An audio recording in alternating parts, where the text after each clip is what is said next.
Cato Podcast con Gabriela Calderón y Marcos Falcone. Hola, soy Gabriela Calderón. Gracias por acompañarnos en esta nueva edición del Cato Podcast. Hoy está con nosotros un invitado muy especial, Axel Kaiser, desde Chile. Él es el presidente del directorio de la Fundación para el Progreso, también de Chile, autor de numerosos libros y artículos en varios medios importantes dentro y fuera de Chile. Realmente hoy día lo que queremos conversar con Axel Kaiser son dos temas, empezando, dada la coyuntura reciente, pues del fallecimiento del Papa Francisco. Quisiéramos conversar contigo sobre este ensayo que escribiste hace algunos años atrás, sobre el Papa Francisco y sus posturas y opiniones respecto del capitalismo y en general sobre temas económicos y sociales.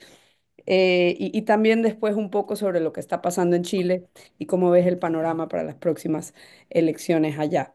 Entonces yo quisiera que nos cuentes un poco de qué se trata este ensayo que tú escribiste, me parece que fue en el año 2017, sobre el Papa Francisco y el capitalismo. Bueno, yo venía siguiendo al Papa Francisco hace años en su visión económica, sobre todo, su visión sobre cómo debiera ser un orden social justo, de acuerdo a la perspectiva que él planteaba. Y me preocupaba por el impacto que obviamente tienen las palabras del Papa Francisco, especialmente en una región como Latinoamérica, el primer Papa latinoamericano de la historia, en que tenemos esta afinidad por las doctrinas socialistas, marxistas, populistas, colectivistas. Y entonces me puse a estudiar su pensamiento y también fuentes secundarias sobre su pensamiento. Y decidí escribir este ensayo cuando se anunció la visita del Papa a Chile, ¿ah? Porque el Papa visitó Chile. Si no mal recuerdo, fue en enero, febrero del 18, una cosa así, o del 17. Eh, la cosa es que este ensayo sale en el contexto de esa visita, ¿no? Y este ensayo, que lo tengo aquí, lo publica el diario El Mercurio en Chile, tiene un prólogo, de hecho, de Gustavo Errázabal, que es un sacerdote argentino bastante importante allá, que de alguna manera refrenda la crítica que yo le hago al Papa Francisco, ¿no? Este libro lo presentó el que entonces era obispo de Concepción, Monseñor Fernando Chumalí. Fernando Chumalí hoy día es cardenal, es el arzobispo de Santiago y es cardenal. Y es un hombre que conoce a Francisco, o conocía a Francisco de antes de que fuera papa. Tenían cierta amistad, de hecho. Entonces lo nombra cardenal a él Francisco. Y cuando todavía no era cardenal, hicimos la presentación, yo presenté un libro que escribió él sobre el papa y su visión de la economía social de mercado, o de la economía de mercado, o de la economía en general, y yo escribí este. Y el lanzamiento lo hicimos en el Mercurio, en las oficinas del diario El Mercurio.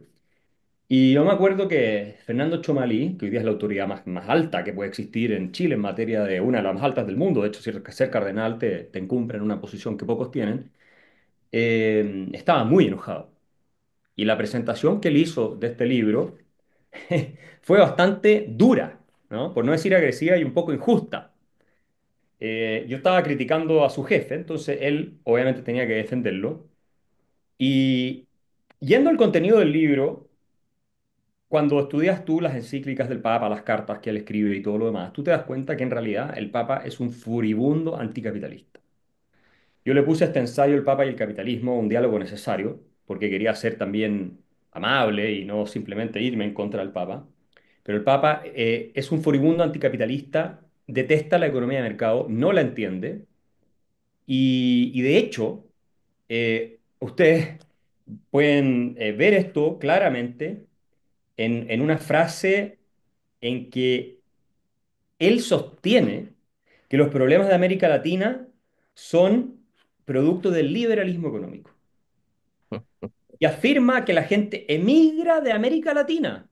Se va de América Latina porque acá hay demasiado liberalismo económico en América Latina. O sea, la ignorancia en ese sentido eh, es absoluta de cómo funciona la economía.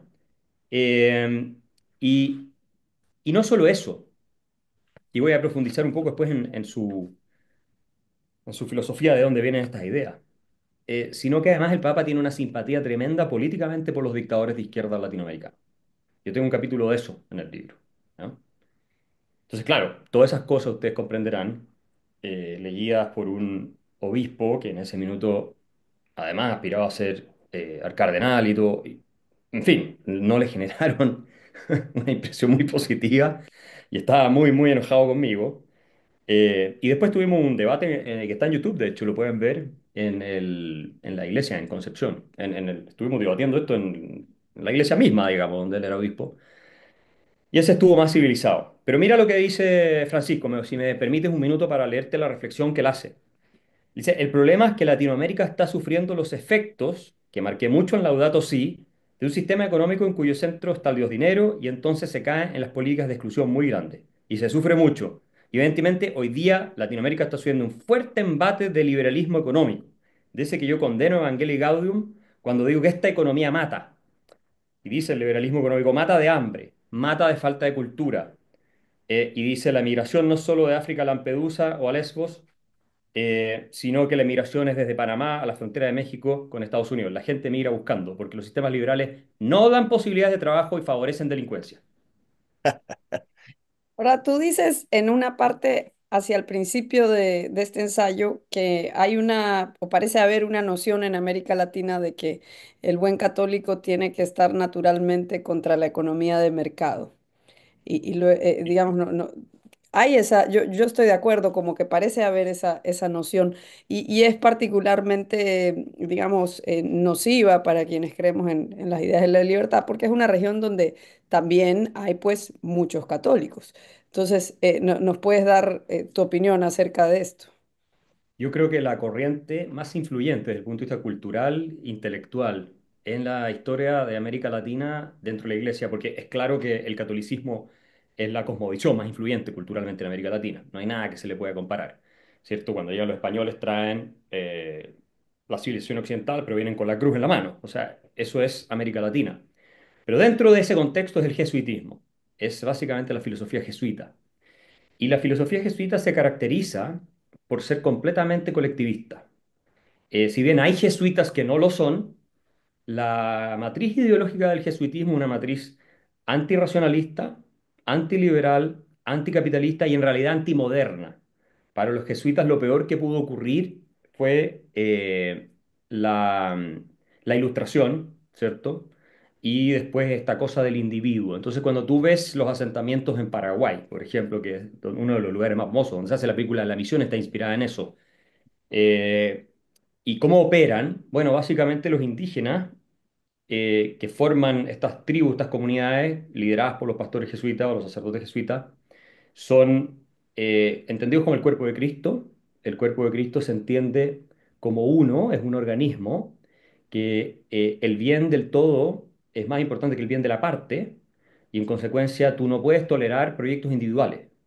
Si tú toleras proyectos individuales, se disuelve, se destruyen los lazos comunitarios, se destruye el cuerpo de Cristo y por lo tanto el sentido de comunidad. Entonces los indígenas tenían prohibido, por ejemplo, tener propiedad privada. Eso no se les permitía.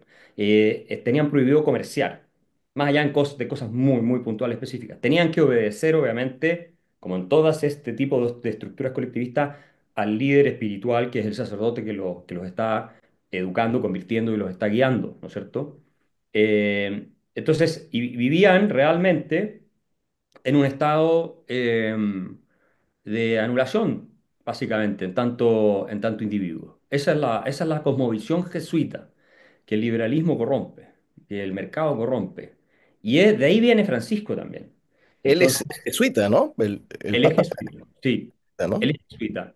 Y es una especie de populismo, como lo dice Lori Sanata en un libro muy interesante, El populismo jesuita, es una especie de populismo en que lo que se pretende de alguna manera es restaurar esas comunidades cristianas primitivas que eran básicamente comunistas, ¿no? Eh, y el Papa Francisco en un minuto dice que son los comunistas los que piensan como los cristianos, lo dice literalmente, ¿ya? Eh, ¿Y por qué? Bueno, porque el comunismo también es una doctrina anticapitalista, antirracionalista, antiliberal, Entonces es una doctrina que si bien es atea, y por eso el Papa no es comunista en ese sentido, sí es un aliado en la lucha en contra de la corrupción moral que produce el libre mercado, el liberalismo y la sociedad moderna. Y lo interesante, por ejemplo, es que Fidel Castro es jesuita. Fidel Castro es criado por los jesuitas. Él va a un colegio jesuita toda su vida. Los jesuitas siempre lo identificaron como uno de ellos. Y cuando tú lees los discursos que él daba, él afirmaba que él iba a crear el reino de Cristo sobre la tierra. Decía que Cristo había sido el primer comunista, el primer marxista y cosas así. Eh, y claro, ese reino de Dios o de Cristo sobre la tierra es un reino perfecto desde el punto de vista moral y desde el punto de vista, sobre todo moral, ¿ah? Es una cosa más teocrática. En la teoría es un reino perfecto. Y claro, en un reino perfecto tú no puedes tolerar proyectos individuales porque una cosa que es perfecta no tiene por qué cambiarse. Tú vives en una situación estática. Aquí Entonces, y eso es Cuba. Si tú lo piensas bien, Cuba, claro, es la miseria completa y el Papa siempre, tú no vas a ver ni una crítica a la realidad cubana del Papa Francisco. ¿A ti te Él, parece casualidad de que el populismo de izquierda, Chávez es un buen ejemplo, este, apelaba mucho al catolicismo? sí, sí, porque está mezclado con estos elementos. De hecho, Chávez también tuvo asesores jesuitas, igual que Perón por lo demás. ¿Ah? De los Ajá. grandes asesores de Perón, que también era una especie de restaurador católico. Y por eso Perón, si bien era un colectivista, era un anticomunista en el sentido de que detestaba el ateísmo de los comunistas, ¿no? Y no estaba convencido de la lucha de clase en el sentido marxista de matar y eliminar físicamente a la burguesía, prefería la cosa fascista, de corporativista, orgánica, pero en esa visión jesuítica, que tenía sobre todo la Eva Perón muy cercana, tenía un sacerdote jesuita que era muy influyente en todo este proyecto, era la restauración del orden católico antes de la corrupción del liberalismo. Esa es la idea que tenían los peronistas originalmente, ¿no? Y encuentran en el sistema medio fascista económico un camino intermedio. Y hay gente que dice que finalmente Perón termina frenando a los comunistas en Argentina porque les quita las banderas anticapitalistas a ellos. O sea que el peronismo surge y por eso nunca hubo un movimiento comunista muy relevante en Argentina, demasiado potente que pudiera llegar al poder, como en Chile, que tuvimos Salvador Allende, qué sé yo, y en otras partes de América Latina que tuviste muchos comunistas llegando al poder, o por lo menos gente con filo marxista. Eh, y en definitiva, esa cosmovisión del Papa, como digo, del jesuitismo, y la tuvo hasta el último día. Y por eso es que se sentía tan cómodo entre personas como Chávez, o sea, o como Nicolás Maduro, los Castro. Raúl Castro, yo tengo una anécdota que está acá en el libro, que se junta con el Papa Francisco, y Raúl Castro sale diciendo que si el Papa seguía hablando así, él iba a empezar a creer en Dios, porque le había gustado tanto lo que decía Francisco que por Dios, o sea, le parecía extraordinario. O sea, salió fascinado con el Papa. No era solamente una desconfianza en la modernidad, sino que vieron a la pobreza como si fuera una virtud. La ¿No es cierto? santificaron. Sí, Claro. claro, porque la santa pobreza es que el Papa tiene esta visión, el Papa y la gente los jesuitas en general, y todos los que siguen una cuestión que se llama la teología del pueblo, que no es lo mismo que la teología de la liberación. Surge en Argentina décadas atrás, y en esa teología del pueblo existe esta idea de que la pobreza realmente fomenta este cuerpo de Cristo. Y que como Cristo era pobre y una persona desprendida y todo, y los pobres entonces desarrollan una serie de virtudes morales que los elevan y que no tienen los ricos. Y los ricos son los malos. El Papa tenía claramente esa visión. Los ricos son los malos. Son los corruptos, en esta visión populista, ¿no? Ujú. Eh, Son los opresores. Y el pueblo es el pobre. El rico no forma parte del pueblo. Así lo ven ellos. Ahora, el Papa no creía en la revolución armada. La teología del pueblo no propone eso. A diferencia de la teología de la liberación, que sí de Gustavo Gutiérrez y otros, que sí te propone, bueno, vamos a matar a toda esta gente. Camilo Torres, todos ellos. Eh, pero sí hay una especie de lucha de clases en la visión del Papa igual, también. ¿Se puede decir que este papa fue un papa peronista o no? Yo creo que sí. Es algo que él no dista mucho porque finalmente cuando uno ve qué es lo que tienen en común Perón, Chávez, Castro, toda esta gente, es básicamente el enemigo. Tienen el mismo enemigo. El enemigo es el capitalismo, el enemigo es el liberalismo, es el individualismo, es el pensamiento racional ilustrado. Ese es el enemigo. Entonces, si bien Francisco puede no haber estado 100% cómodo, por ejemplo, con los crímenes de Venezuela o en Cuba o qué sé yo, pero tampoco se expresó en contra. Siempre prestó y intervino, el Vaticano intervino con Francisco varias veces en favor de Venezuela, de la dictadura de Maduro. Eh, y yo no creo que él haya apoyado, ¿no es cierto?, sistemáticamente los crímenes que se cometían ahí, pero tampoco los condenaba. Claro, Eh, Sí hablaba en contra de cualquier otra cosa, en contra de Donald Trump, en contra de cualquier líder que a él le parezca que es un representante de estas ideas capitalistas o de estas ideas antisolidarias o anti cuerpo de Cristo, digámoslo así, que en realidad es una filosofía casi totalitaria, ¿no? Y porque obviamente la moral viene dada por la cabeza. Y en la cabeza está el líder, el guía, el Führer, como se dice en alemán, que es el que dicta hacia abajo la moralidad que tiene que seguir el cuerpo. Y entonces es la visión orgánica que Popper critica en La Sociedad Abierta y sus enemigos. Es eso. Eso es lo que tienen. Y tal vez algo que tienen en común, que tú dices que son de cierta manera aliados. Yo recordaba el título de un libro de Enrique Krauss hace algunos años atrás, donde había perfiles de líderes, de caudillos y populistas en América Latina, y el título era, tenía la palabra redentores, que va más o menos con esta línea, digamos, de la redención, de esta idea de Cristo que salva el alma. Pero dentro de esta visión también está la idea del paraíso y de la caída del paraíso. Entonces el Papa tiene como esta idea romántica, o parece tener esta idea romántica de la era preindustrial. Tú comentas un poco eso en el ensayo, además de esta idea de que si alguien gana, alguien pierde, esta mentalidad de suma cero que luego la lleva a la discusión de la desigualdad. No sé si nos puedes explicar un poco. Claro, porque el problema de la desigualdad, y este es un argumento que tú ves en teóricos socialistas, muy interesante en Gerald Cohen, por ejemplo, se lee esto, eh, impide una experiencia vital común.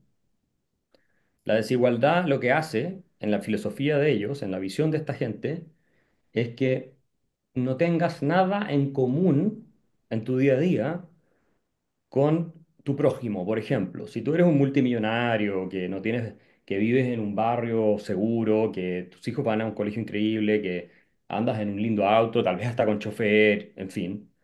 ¿Qué tienes en común tú de experiencia con la persona que toma el bus, vive en un barrio peligroso y tiene que ir a trabajar, demora 2 horas en alguna capital latinoamericana o en otro lado, que tiene que ir a los servicios de salud públicos, que tiene que tener una realidad tan diferente? Entonces, la tesis es que no puede haber lazos comunitarios, no puede haber una preocupación por el prójimo, una conexión genuina si tú básicamente estás haciendo una vida que no tiene absolutamente nada que ver con la vida que está haciendo el que tiene menos. Y entonces, para reforzar la comunidad, lo que tú tienes que hacer es que todos tengan la misma experiencia. Y de ahí viene la ideología, por ejemplo, de derechos sociales impuestos desde el Estado, que todo el mundo tenga que ir a los mismos colegios, ricos y pobres, que todo el mundo tenga que ir a las mismas clínicas, ricos y pobres, que todo el mundo, y que obviamente son las clínicas del Estado, porque las privadas hay que prohibirlas, no puede ser que haya gente que pueda pagar para ir. Entonces, y esa visión obviamente es mucho más en línea y sintonía con lo que propone el Papa Francisco, históricamente la Iglesia Católica latinoamericana históricamente fue muy anticapitalista, predominantemente anticapitalista, antiliberal. En Chile fue la que empezó a promover la reforma agraria, la expropiación de tierras sin indemnización que terminó siendo después, ¿no? En la mayoría de las expropiaciones. La Iglesia Católica se usó todo eso. Había un movimiento que se llamaba Católicos por el Socialismo, que fue muy influyente, que apoyó a Salvador Allende. Tuvimos toda la teología de la liberación, que ustedes saben, con guerrillas y sacerdotes metiéndose en eso, a disparar, digamos. Entonces, es un elemento que no podemos ignorar. Yo espero que podamos contrarrestarlo culturalmente. Y por eso yo escribí este ensayo. No sé si va a tener mucho impacto, pero bueno, es un pequeño esfuerzo en esa dirección. A mí me llamó la atención de que su punto de vista, el punto de vista del Papa acerca de la globalización, este, era bastante alarmista, que no era simplemente de que estaba en desacuerdo eh, y, o sea, él escribió la encíclica Laudato Si en 2015, me acuerdo de haberlo leído y pensé que estaba leyendo un panfleto de la izquierda extrema de los años 60 y 70, o sea que Sí. parecía que no evolucionó ese punto de vista desde esas décadas, que además está bastante desactualizado de los hechos, a pesar de decir lo contrario, y, y incurrió en el catastrofismo. O sea, me acuerdo de haber escrito un artículo en ese entonces y aquí le cité, donde él dijo, el estilo de vida actual, por ser insostenible, solo puede terminar en catástrofes. Y cita el crecimiento voraz en que todos estamos viviendo, etcétera, etcétera. Este, o sea que me llama la atención que no solamente era un crítico de la globalización, sino de la línea dura. Y a mí parecía anticuado cuando antes se decía que el mundo se va a acabar porque hay demasiadas personas, van a haber hambrunas. Y eso todo se ha descomprobado desde entonces, pero para el Papa parecía que no. No, el Papa tiene esta visión, ¿no? De lucha de clase y mira lo que dice un artículo del 2014 del Economist, que es exactamente lo que tú estás sosteniendo. Dice el Economist que al establecer un link entre el capitalismo, porque esto también lo hace, establece un link entre el capitalismo y la guerra. El Papa parece estar tomando una línea ultra radical, una que consciente o inconscientemente sigue a Vladimir Lenin y su diagnóstico, el capitalismo y el imperialismo como principal razón de por qué se desató la Guerra Mundial hace un siglo. O sea, es un crítico del capitalismo global a ese punto. El Claro. capitalismo es el causante de las guerras. Eh, Muy teórico eso, además descomprobado completamente por la realidad y los estudios empíricos que es bien conocido el tema en la ciencia política de lo que se llama la paz capitalista. O sea, es el comercio libre y el capitalismo que ha traído más paz que en cualquier otra época de la humanidad. ¿No? Y está también Steven Pinker con su libro del declive de la violencia, que te muestra cómo el comercio, gentle commerce, es uno de los factores por los cuales disminuye la violencia. Pero al Papa no le importaba la verdad. O sea, ese es el punto. Es un Sí. activista ideológico. A él no le importaba la verdad, porque es evidente que lo que él dice es falso. Y si a él le hubiera importado, lo habría estudiado. Por lo demás, se alejó mucho de Juan Pablo II y incluso de Benedicto XVI. Tú no ves a ninguno de sus dos predecesores opiniones así radicales y duras respecto al mercado. De hecho, Juan Pablo II es famoso en Centésimo Annus, defiende el capitalismo Claro. como el sistema más compatible con el cristianismo y la religión católica. Benedicto XVI es menos claro, pero no tiene esa batería de críticas que tiene Francisco. Incluso tiene algunos comentarios positivos del sistema de libre empresa y comentarios críticos de Cuba, por ejemplo, cosa que Francisco no hizo, a pesar de que él fue para allá. Ujú. Eh, entonces es un ideólogo, o sea, es una persona ideologizada, no es una persona que tenga interés en la verdad. Y a mí me parece que hizo mucho daño por la difusión de estas ideas. Es irónico que más o menos sobre las mismas fechas, mueren dos figuras muy importantes latinoamericanas, Mario Vargas Llosa y el Papa, que creían básicamente lo opuesto. Mientras que el Papa decía que el liberalismo es la causa de todos los problemas en América Latina, Mario Vargas Llosa decía que el problema en América Latina es que nunca ha existido el liberalismo y ese es el problema, ¿no? Sí, Este, bueno, yo en el libro, refutando al Papa lo que dice, muestro el ranking de Fraser con Cato Institute y muestro, sí, a sí. ver, veamos qué países están mejor y dónde hay menos pobreza y pongo todos los datos, porque es obvio que la evidencia refuta todo lo que dice Francisco, todo. O sea, no hay nada que él diga que lo respalde la evidencia en esta materia. Entonces, es muy extraño cuando uno lo piensa que una persona de tanto nivel, porque el Papa es uno de los personajes más relevantes del mundo, imagínate cuántos católicos hay, 1.200 millones, no sé, esté tan desconectada de la realidad. Y eso lo único que puede explicarlo es la ideología, nada más. Para ti, para ti la Iglesia Católica sigue siendo la influencia ideológica y moral más importante en América Latina. Yo creo que mucho menos que antes, muchísimo menos. Se ha secularizado América Latina, lo veo en el caso de Chile, que era uno de los países más católicos y más duros. Y claro, tú todavía tienes una mayoría católica, pero no sé si hoy tiene tanta influencia como tienen algunas fuerzas ideológicas que se manifiestan a través de redes sociales, por ejemplo. Sobre todo en gente joven que está todo el día pegada a TikTok y pegada a Instagram. Eh, si no existieran esas redes sociales, tal vez todavía tendría una enorme influencia, pero tú vas a países como Argentina, ya no tiene tanta influencia. En Chile tampoco. En México, tal vez un poco más, pero no es lo que era antes tampoco, salvo en el interior, que eso sí yo creo que es una diferencia. Es que hay muchos, hay mucha gente, hay muchas personas en la región que se identifican como católicos, pero hay esa distinción entre católicos practicantes y no practicantes, que creo que genera Sí. esta confusión, porque digamos, un católico no practicante tal vez ni siquiera va a misa, pero digamos, No, y para darte una noción de lo relevante que era el catolicismo en Chile 40 años atrás. Yo cuando escribí este libro, muchos amigos míos me dijeron que me iba a tener que ir de Chile, porque en Chile cualquier persona que critica, algunos que conocen ustedes, gente famosa, intelectual, conocido, en Chile tú no puedes criticar al Papa, pues si criticas al Papa se te cierran todas las puertas y tienes que irte del país. Eso me lo dijeron amigos míos mayores que yo, que tienen 60 años, 70 años hoy día. Ellos crecieron en ese Chile. O sea, el Papa, la iglesia era intocable. Tú no podías absolutamente emitir ninguna opinión crítica, nada. Y a mí me lo dijeron tanto, yo no me lo creía, que en algún minuto me asusté. Y cuando vieron esta portada, que digamos la foto no es la más linda del Papa, tiene algo de oscura, ¿no?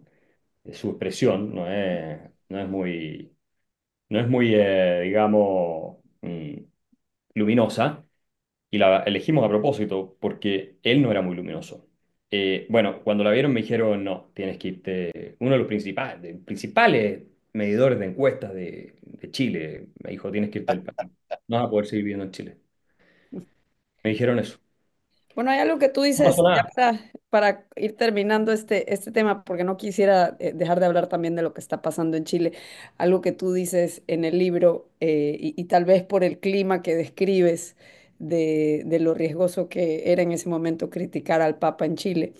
Tú dices que tú lo que haces es continuar esta tradición de la Iglesia Católica de hacer uso de las herramientas de la racionalidad para discutir cuestiones que le incumben a la Iglesia o para discernir Sí. estas opiniones sobre las que el sucesor de Pedro en su momento decide opinar.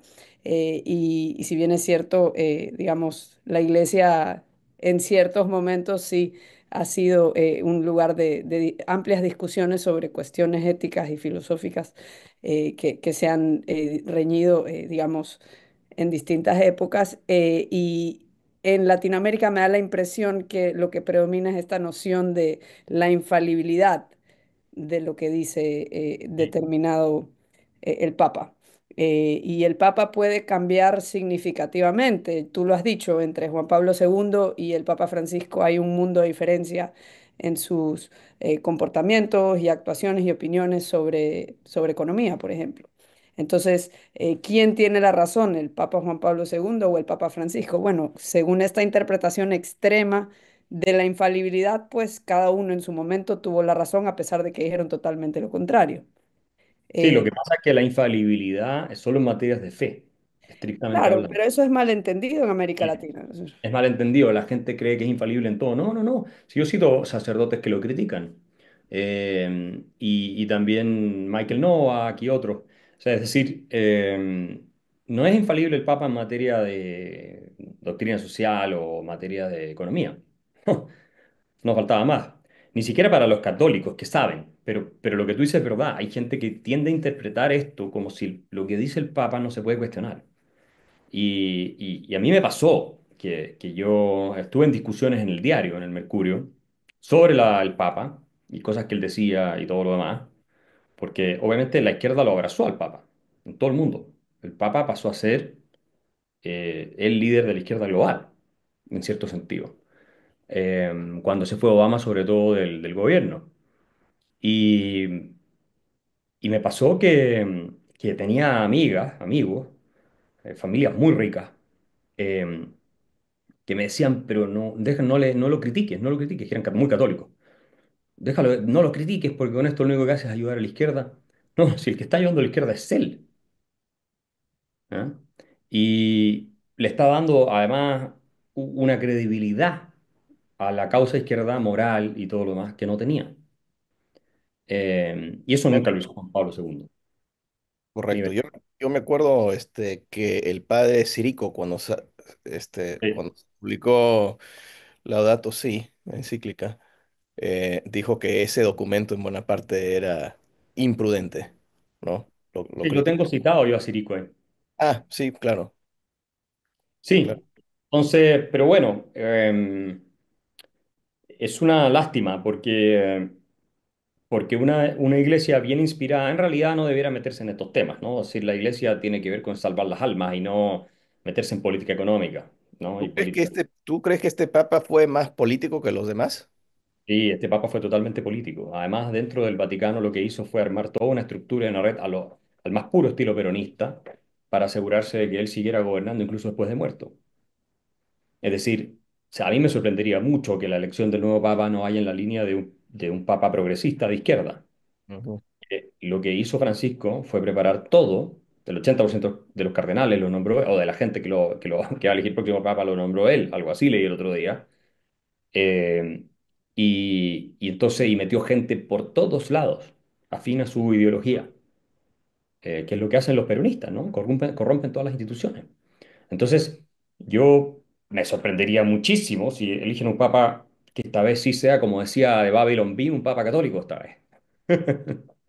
O sea, que le sea un papa Bueno, católico conservador tradicional, ¿no? O sea, porque eso no lo no, era. no eres muy optimista acerca del resultado del cónclave, digamos. No, y había una guerra interna tremenda. Yo recuerdo haber conversado con un cardenal teólogo muy importante de la Iglesia Católica, el cardenal Müller, y años atrás en Oxford. Y, y él, bueno, fue muy cuidadoso, pero se notaba. Él era del bando de Benedicto XVI. Se notaba que adentro, en el Vaticano, en la Iglesia, la guerra es a muerte, a cuchillo. O sea, es así, políticamente hablando. Bueno, yo Eh, no por las quisiera, visiones de mundo que están en competencia, por las visiones de mundo. claro, Una visión mucho más progre y una visión tradicional, conservadora, clásica, católica, que es la que debiera ser, a mi juicio, la que Claro. encarna la iglesia. Porque para eso está la iglesia. Si para más gente progre, o sea, no, ¿para qué tienes una iglesia católica, digamos? y Eh, hablando de visiones en contraposición, ¿cómo va en Chile este panorama electoral luego de que ustedes sobrevivieron esa aventura de una nueva constitución? ¿Cómo ves las cosas ahora? Mira, obviamente la opinión pública giró a la derecha, está clarísimo. O sea, si tú ves las encuestas, hay tres candidatos de derecha que en teoría tienen opciones de ganar, que serían la Evelyn Matei, que lidera las encuestas, mi hermano Johannes, y y después está José Antonio Cast. Por el otro lado, solamente está la Carolina Toá, que fue ministra de Boric, pero no tiene ni una opción de ganar en una segunda vuelta. Es más, si hubiera un solo candidato de derecha, ganaría en primera vuelta. Eh, entonces, el cambio de gobierno va a venir, yo creo, sí o sí. No veo, salvo un milagro, que la izquierda pueda ganar. Es casi imposible. Y eso es muy, muy positivo. Incluso la izquierda está tomando ideas, no me gusta hablar de derecha, pero bueno, hablemos de derecha. Ideas de derecha, más promercado, más antirregulación, sobre todo el tema de la seguridad pública en Chile es un gran, un tema que a la gente la tiene muy angustiada porque se ha deteriorado muchísimo la seguridad, sobre todo en las grandes ciudades, especialmente después de que entraron bandas de crimen organizado. eh, y tenemos secuestros, y tenemos sicarios, y tenemos asesinatos todos los días, y tenemos decapitados, y tenemos una cosa un poco tipo México, ¿no? Y eso la gente la tiene muy angustiada. Y ahí hay ideas que obviamente la izquierda siempre apoyó. Digo, nosotros tenemos un partido comunista en el gobierno que defiende a Nicolás Maduro y que trabaja para Nicolás Maduro. Es decir, ellos son pro-terroristas, son pro-delincuencia, quieren la frontera abierta, tal vez porque parte de las redes de Nicolás Maduro operan así, ¿no es cierto? El Tren de Aragua opera en Chile, el Tren de Aragua está vinculado con Nicolás Maduro, el Partido Comunista está vinculado con Nicolás Maduro. Entonces, quién sabe hasta qué punto llegan los nexos también con el narcotráfico. El Partido Comunista está vinculado con las FARC, eso está confirmado, eso es algo que es de público conocimiento. Eh, y entonces está toda esta red que es entre crimen organizado y la izquierda, ¿no? Ya no solo en Chile, sino que en América Latina, narco, crimen organizado, la izquierda, o parte de la izquierda, obviamente, no toda la izquierda. Y, y ciudadano quiere, la verdad, un Bukele hoy día. ¿Por Pero qué? Lo en que Chile, ocurre, sí, sí, no, o sea, en Chile este deterioro de todo tipo ha sido bastante marcado en los últimos años, ¿no? No es que esto ha estado así por largo tiempo, ha sido marcado. O sea, nosotros quizás en el resto de América Latina pensamos de Chile como el país, ciertamente de manera justificable, el país más avanzado de América Latina y que estas cosas no pasan en Chile. Entonces, no es que está ocurriendo por largo tiempo, ¿no? yo te diría que llevamos con un deterioro muy fuerte desde el gobierno de Bachelet, también en seguridad, porque el gobierno de Bachelet, El segundo gobierno, segundo, el segundo gobierno de Bachelet no solo destruyó la economía, lo cual tiene impacto en todo sentido, claro. sino también abrió las puertas a una inmigración muy descontrolada, dentro de la cual llegó mucho elemento delictual. Y eso se mantuvo en el tiempo. Eh, Y no se ha controlado el crimen. no, Ah, no, bueno, la ideología de la izquierda es el defund the police, o sea, es que la claro. policía tiene que estar totalmente a patadas de mano. Imagínate que Piñera, cuando él era presidente, le hicieron lo del 2019, que le trataron de dar un golpe de Estado para derrocarlo, la izquierda. eh, Todavía está, o sea, él falleció, pero estaba querellado supuestamente por violación de los derechos humanos por activistas de izquierda, cuando realmente Piñera no hizo nada. O sea, Piñera dejó que le incendiaran el país completo y los militares no dispararon una sola bala. Claro. Entonces, hubo un caso, un percance, pero en general, si uno tuviera que hacer el análisis de qué habría hecho un presidente que realmente quiere defender el Estado de Derecho, probablemente habrías tenido un par de decenas de muertos, o si no cientos de muertos, ¿no? Bueno, todo Pero eso Piñera no hizo esto, sí, pero la claro, izquierda sí todo, porque lo quería derrocar, lo tiene denunciado de todo en los tribunales acá y querían hacerlo en otros lados, pero de violación de los derechos humanos, porque obviamente el tema de los derechos humanos es un instrumento de la izquierda radical revolucionaria vinculada al narco para avanzar su causa. O sea, lo que más hablan de derechos humanos hoy día acá son los amigos de Nicolás Maduro, ¿no? Y de Castro, de Díaz-Canel. ahora, tú por largo tiempo has sido pesimista respecto a Chile, en el sentido de que no hay suficiente gente defendiendo desde un punto de vista moral a la sociedad abierta, los grandes logros de Chile, en las últimas décadas. ¿Eres más optimista hoy por hoy que lo eras hace un año? Soy más optimista, sí, porque creo que la batalla de las ideas ahora la estamos ganando.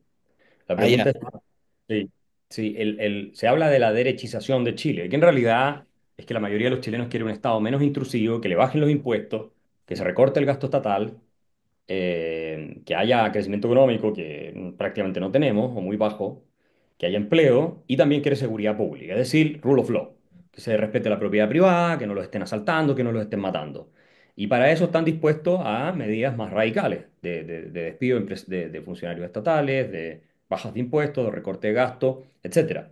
Entonces, eso nosotros lo ganamos. Hoy día en Chile ya nadie habla de la desigualdad, que a mí me tenía loco, porque yo desde que partí, mi primera columna en el Diario Financiero el año 2005 fue sobre el tema de la desigualdad. Y porque estaban todos obsesionados, los de la derecha, la izquierda obviamente, los empresarios, con que la desigualdad, la desigualdad, la desigualdad. ¿Y qué ocurrió? Se metió tanto este discurso que toda la economía política en Chile giró hacia la redistribución de riqueza y a nadie más le importó un carajo la libertad y el crecimiento económico. Nada. Y así destruyeron el sistema. Por eso Bachelet con su segundo No, gobierno llega, gana una mayoría en el Parlamento y toda la derecha vota a favor de su reforma tributaria que destroza la capacidad de crecer de la economía, porque sube los impuestos a las empresas de manera radical, desintegró parcialmente el sistema tributario para que tú no puedas usar como crédito el impuesto personal, el personal impuesto que pagas como empresa, etcétera. Pero hoy, entre que hemos trabajado muy duro durante muchos años para concientizar a la gente, y son millones de personas las que ya abrazan las ideas de la libertad, o sea, lo creen, sobre todo gente joven, lo cree firmemente, ya no es un tema, no me gusta, estoy cansado porque son corruptos, no, no, no, ellos son liberales, son libertarios. Entre eso y que están fracasando las ideas de izquierda, abrazadas por la derecha y la izquierda, yo hoy día tengo más optimismo de que por lo menos su próximo gobierno, sea quien sea Johannes Kaiser, Evelyn Matei o José Antonio Cast, va a hacer cambios positivos porque hasta en la centroizquierda moderada se ve que quieren bajar regulaciones, recortar gastos, moderar impuestos, etcétera. Y también irse con el tema de seguridad pública, que es lo que más a la gente le afecta. Entonces yo tengo un poco más de optimismo. No sé si nos va a dar para hacer un... una pregunta, tú hablas de la destrucción de la economía a partir del segundo mandato de Bachelet. ¿Nos puedes contar un poquito cómo ha evolucionado el crecimiento de la economía, digamos, de 2010 para acá? Porque tal Bueno, vez también eso lleva a la gente a buscar otras explicaciones o a replantearse un modelo. básicamente crecimiento per cápita 0,6% en la última década. Eso es, per cápita, 0,6. Eh, y con Bachelet, por ejemplo, bajó de 5,3% agregado, no per cápita, bajó de 5,3% el crecimiento del producto por año a 1,8. O sea, 5,3 en el gobierno de Piñera anterior a Bachelet 2, o sea, el gobierno de Piñera 1, después viene Bachelet 2, cae de 5,3 a 1,8, o sea, muy bajo, un colapso. Después Piñera 2 no logra realmente hacer los cambios porque el daño de la reforma tributaria, de la reforma educativa, de la reforma laboral y todo es muy grande y él no tenía mayoría en las cámaras. Tampoco creo yo que fue muy astuto jugando sus cartas políticas porque él ganó con una diferencia muy grande. Tenía capital político para hacer mucho más de lo que hizo. Pero Piñera era Piñera, no era un hombre, no era Milei, digamos. O sea, entonces, ¿qué pasa? Llega Boric y Boric está también en 1,7 promedio, una cosa así, 1,6, 1,7, que es muy bajo. Nosotros estábamos acostumbrados a tasas mínimo de 4% promedio en tiempos normales. Entonces, claro, la frustración, yo eso del paper que publicamos en Cato Journal, la frustración de los chilenos, porque hay tanta gente que se suma al movimiento delictual del año 2019 es por la frustración de que el país no está prosperando económicamente. Tú con una tasa de 4 o 5% de crecimiento económico por año no habrías tenido la crisis que tuvimos el año 2019. Por mucho que los delincuentes y las redes de entre narcos, barras bravas de fútbol y otros que se pusieron a destruir Santiago, venezolanos que estaban mandados por el régimen, que yo no tengo ninguna duda de eso, eh, bueno, no habrías tenido el apoyo porque lo que hizo esto tan impactante fue la manifestación masiva de 800.000 personas en las calles. Eso fue lo que le dio el impacto, no los crímenes. O sea, los crímenes fue lo que le da el shock mediático y todo lo más. Pero la sensación instalada en su momento es que la mayoría de Chile quiere deshacerse del sistema económico. Y lo que hace Piñera con su gobierno en ese minuto es entregarle la constitución a la izquierda. Le dice, ok, vamos a hacer una nueva constitución. Ahí se abre todo este proceso constitucional. ¿Y qué ocurrió? Que fue, en cierto sentido, sano, porque cuando se redacta la nueva constitución en el primer proceso constitucional, queda en evidencia que lo que la izquierda busca es la implantación de un modelo castrochavista en Chile, porque eso es lo que establecía la segunda constitución, a tal punto que hubo mucha gente centroizquierda, ni siquiera Ricardo Lagos dijo que iba a votar a favor de esa constitución. O sea, Eduardo Frei Ruiz-Tagle, el expresidente de Chile de centroizquierda, dijo, yo voy a rechazar esto porque amenaza la democracia. O Claro. sea, eso era lo que tenía Boric en mente, eso era lo que... Y hoy día lo plantean como el demócrata porque critica a Nicolás Maduro. No, si Boric estaba totalmente alineado con la constitución que apoyaba a Nicolás Maduro, y apoyaba a Morales, y apoyaban toda esta gente. Entonces, es una izquierda revolucionaria, extremista, y cuando quedó en evidencia lo que estaban haciendo, aparte de todos los escándalos y las corrupciones y todo que se detectó en la Convención Constituyente, la gente dijo no. No, no, no, no, nosotros no queremos ser Cuba. Y ahí votamos en un 62% en contra. Ahora también hubo un 38% que votó a favor, lo que yo encuentro delirante. No debería haber sacado más de un 10%. Eh, entonces, esa derrota marca el nuevo clivaje, porque Chile políticamente estuvo muy marcado, el clivaje político en Chile estuvo muy marcado por el plebiscito del sí y el no de Pinochet en el año 88. O sea, ese plebiscito marcó los próximos 30 años de discusión política en Chile. Y yo creo que ahora hay un cambio en que el clivaje va a ser el sí y el no a la Constitución comunista. Entonces, ¿qué pasa? La Carolina Toá, que es la candidata ahora del oficialismo, fue una de las voceras o la vocera del apruebo de esa Constitución comunista. ¿Ya? Y eso, yo creo que a ella le va a afectar mucho políticamente, más allá que como ministra del Interior fue un desastre. Que por eso no tiene mucha opción en segunda vuelta. No, Digo, yo creo que no tiene estarían opción. No, no, todos. no Sí. tiene opción. Y la gente ya no quiere más. Fíjate que el gobierno de Boric además ha estado tan metido en escándalos. Escándalos de corrupción, de robo. Se han robado todo lo que han podido, pero de una manera descarada. Tuvieron a un ministro del Interior subrogante, que era un subsecretario de Seguridad, Monsalve, que violó a una subalterna y lo encubrió Boric y lo encubrió la Carolina Toá y lo encubrió las feministas y como Fernández, ¿no? En el caso argentino, el tipo está preso hoy día. O sea una cantidad de escándalos porque llegaron los peores elementos de Chile a gobernar, o de los peores, que son los hijos tontos de la gente con plata, que se han vuelto a la izquierda para parecer cool, y les de milagro les resultó llegar al gobierno, y cuando llegaron se dedicaron a robar. Llegaron a eso, y a poner amigos en todos los puestos posibles del gobierno. 100.000 nuevos funcionarios estatales contrataron, 100.000. Qué bravo. Ahora, hay derechas y hay diferentes derechas. Has mencionado los tres candidatos. ¿Qué diferencias hay entre ellos, sus propuestas, su visión? Ya, yo creo que hoy, en lo fundamental, no son demasiadas diferencias. Ujú, Yo te diría que es más la trayectoria. Mi hermano surge como una figura en los últimos 3 años. Él llega de Austria, se candidatea a diputado y gana. Obviamente eh, había una marca instalada porque yo sí tengo un nivel de conocimiento alto en Chile y él también había armado un canal de YouTube que tenía muchos seguidores. Y él gana y hace un muy buen desempeño como diputado, muy bueno. Y además ese es un gran polemista, un gran orador.